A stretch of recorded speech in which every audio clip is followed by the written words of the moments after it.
లోక్సభలో అమరావతికి చట్టబద్ధ కల్పించే బిల్లు ఆమోదం పొందిన నేపథ్యంలో మాజీ ముఖ్యమంత్రి YS Jaganmohan Reddy press meet నిర్వహించడం ఆశ్చర్యకరమని పోలవరం ఎమ్మెల్యే చిర్రి బాలరాజు పేర్కొన్నారు. పారదర్శకంగా అంతర్జాతీయ ప్రమాణాలతో అభివృద్ధి చెందిన అమరావతిపై అనవసర విమర్శలు చేయడం సరైంది కాదని ఆయన విమర్శించారు. అమరావతి నిర్మాణంపై భారీ స్థాయిలో అవినీతి జరిగిందని ఆరోపించడం ద్వారా ప్రజలను తప్పుదారి పట్టించే ప్రయత్నం చేస్తున్నారని అన్నారు. ఏమైనా అనుమానాలుంటే అసెంబ్లీలో చర్చించాల్సింది పోయి బయట మాట్లాడడం ప్రజాస్వామ్య పద్ధతి కాదని సూచించారు.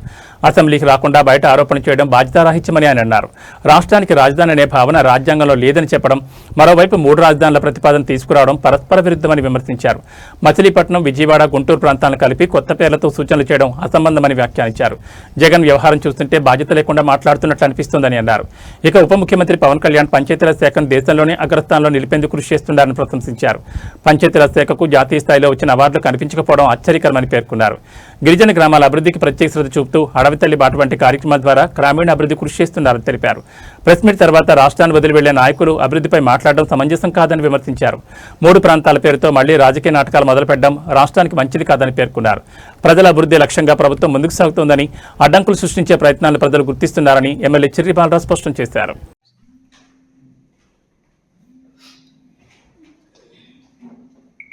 అందరికీ నమస్కారం అండి.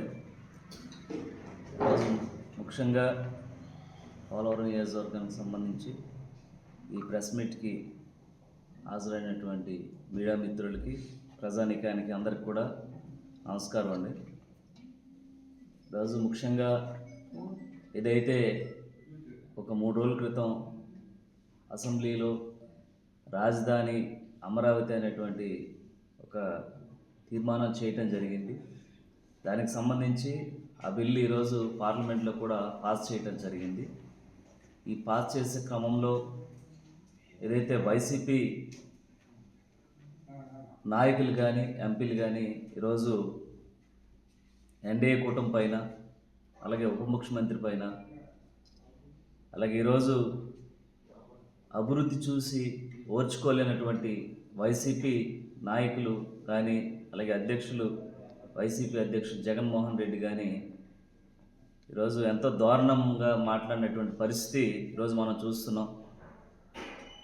వైసీపీ ప్రభుత్వంలో 3 రాజధానుల పేరుతో కనీసం 5 సంవత్సరాల్లో ఎక్కడా కూడా ఒక రాయి కూడా పాతనటువంటి పరిస్థితి. ఈరోజు ఎన్డీఏ కూటమి ప్రభుత్వం వచ్చిన తర్వాత అభివృద్ధిలో కానీ, అమరావతి నిర్మాణంలో కానీ, ఇటు పోలవరం ప్రాజెక్టులో కానీ అభివృద్ధి అనేది త్వరితగతిని కనిపిస్తుంది. ఈరోజు ప్రత్యేకించి ఈ 2 ఏళ్లలో ఒక కన్ను అమరావతి అయితే రెండో కన్ను పోలవరం ప్రాజెక్టుగా చూసి ఈరోజు 100% పనులు చేసినటువంటి ప్రభుత్వం ఈరోజు ఎన్డీఏ కూటమి ప్రభుత్వం.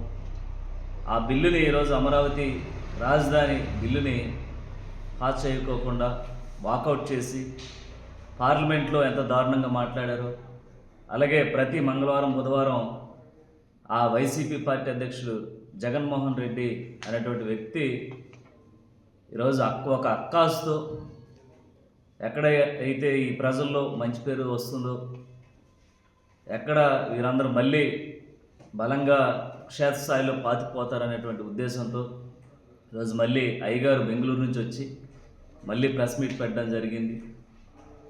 మేము చాలా విచారిస్తున్నాం. ఎందుకంటే ఇలాంటి నాయకత్వంలో ఎమ్మెల్యేలు కానీ, ఎంపీలు కానీ, లేకపోతే ఇవాళ కార్యకర్తలు కానీ ఉన్నారంటే చాలా సిగ్గుసేటు. ఈరోజు అమరావతి మన రాజధాని, ఆ రాజధానిని డెవలప్ చేసే విషయంలో చాలా పర్టిక్యులర్గా ఒక నిబద్ధతతో ఈరోజు పవన్ కళ్యాణ్ గారు కానీ, చంద్రబాబు నాయుడు గారు కానీ పనిచేస్తున్నారు. ఈరోజు అమరావతిపై ఈరోజు మాట్లాడినటువంటి మాటలు ఖచ్చితంగా వారి చెంపపట్టుకు మేము వదిలేస్తున్నాం. ఏదైతే గతంలో ఈ వైసీపీ నాయకులు కానీ, అధ్యక్షులు జగన్మోహన్ రెడ్డి కానీ ఈ రాజధాని పేరుతో ఆంధ్ర రాష్ట్రాన్ని కూడా అతలాకుతలం చేసినటువంటి పరిస్థితి. మేము ఈరోజు ఒకటే తెలియజేస్తున్నాం, జగన్మోహన్ రెడ్డికి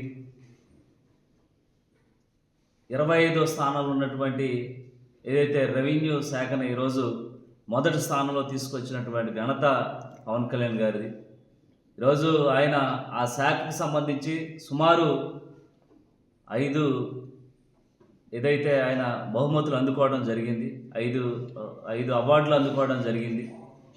ఇలాగ చెప్పుకుంటూ పోతే గిరిజన గూడాల్ని ఈరోజు క్షేత్రస్థాయిలో పరిశీలించి ఆయన స్వయంగా డోలీలు మోత లేకుండా ఉండే విధంగా, అలాగే రోడ్లు మీరందరూ తెలుసు రాష్ట్ర వ్యాప్తంగా కూడా ఆయన గిరిజన గూడాలని రోడ్స్ని ఏ విధంగా డెవలప్మెంట్ చేశారు, అలాగే పంచాయతీలకు సంబంధించి ఏ విధంగా డెవలప్మెంట్ చేసుకుంటూ వచ్చారు, అలాగే ఓన్లీ కేవలం మా పోలవరం కాన్స్టిట్యున్సీకి సంబంధించి ఆయన సుమారు 70-80 కోట్ల రూపాయలు పిఆర్ రోడ్లకి ఇవ్వడం జరిగింది.